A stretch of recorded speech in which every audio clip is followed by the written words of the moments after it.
नमस्कार दोस्तों, फिल्मी वार्तालाप में आपका स्वागत है। दोस्तों, भोजपुरी के पावर स्टार पवन सिंह का गाना पाँचे के नाचे अय्या, ये गाना जब से रिलीज़ हुआ है तब से लेकर अभी तक ये नंबर 1 की पोजीशन पर ट्रेंड कर रहा है। दोस्तों, बड़े बड़े बॉलीवुड के कलाकारों को भी पीछे छोड़ता हुआ ये नंबर 1 की पोजीशन पर अपना कब्जा बनाए है।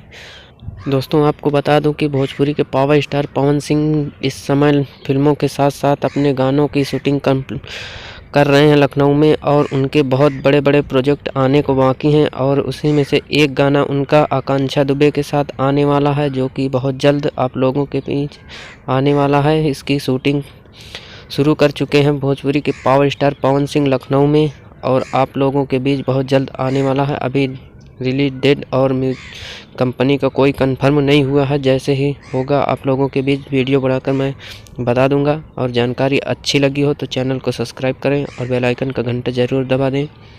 जय हिंद, धन्यवाद।